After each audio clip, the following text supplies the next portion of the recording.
Samo rekel par stavkov, potem boste se pa oglasili vi, spoštovani novinarke in novinarji.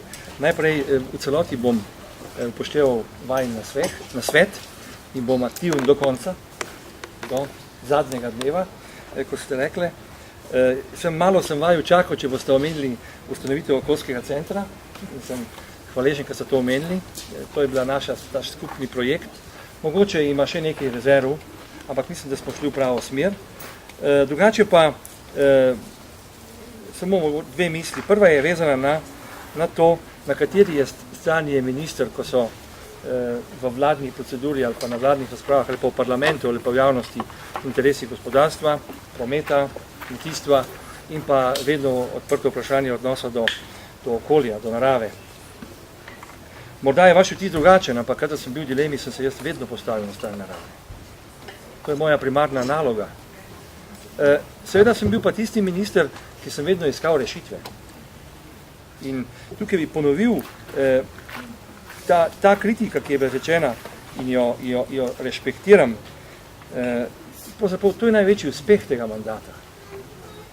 Da smo deležni zelo dinamičnega gospodarskega razvoja, infrastrukturnega, energetsko, prometnega in ostalih, ampak vendarle tudi mednarodne študije, ki so narejene, pravijo, da je Slovenija na okoljskem področju napredovala, ne pa nazadovala.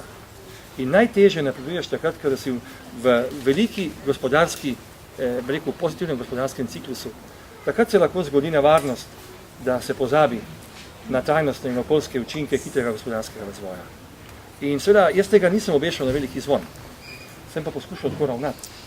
To velja tudi za organe v sestavi, za Agencijo za okolje, ki ima občutljivo zelo pomembne naloge od IPPC dovoljenja vseh ostalih, ali pa za inšpektorat, ki ima ne samo nalogo, da kaznuje, ampak da tudi usmerja in svetuje. In še posebej to velja v primerih, ko si pač predelimo, kaj storiti, ko se zgodi nek dogodek v naravi. To je en odgovor in drugi je pa naša ambicija. Ali smo bili dovolj ambiciozni, najprej kot država in potem pri predsedovanju Evropske unije. Tu je stvar različnih pristopov in ocen. Morda nekdo, ki je bil od znotraj, vam lahko ponovno zagotovim, da je bila Slovenija tista, ki je tudi že v času trojnega predsedovanja utemeljevala in dala korajžo Evropski komisiji, ko je šla z ambicioznim programom večjega procenta obnovljivih virov energije. Smo rekli, da je to prava evropska smer in tukaj je Slovenija pokazala veliko korajžo. In tukaj bomo tudi, jaz sem prepričan, naše zaveze izpolnili. Mi smo vedno tudi rekli, da je prva pot je pa učinkovita raba energije.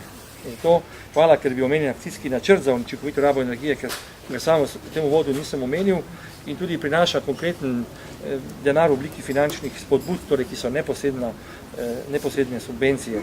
Še nekaj bi spomnil, kako vplivati na odločitve Evropske unije, kada vodiš Evropski svet, ob dejstvu, da rešitve predlaga Evropska komisija. Pokazalo se je, da eden zelo pomembnih instrumentov so neformalna srečanja ministrov, ki lahko odprejo neko zelo pomembno politično in strokovno razvojno vprašanje in zaključki glede tega se potem ta ugradijo v nekatere druge evropske odločitve. Tukaj bi ponovil, da nam je uspelo na Brdu doseči spremembo v novi evropski strategiji za rabo lesne biomase, tudi druge generacije, ki sedaj vključuje tudi regionalne elemente in na primer izkušnje Slovenije na tem področju. To je bil konkreten prispevek Slovenije na tem področju.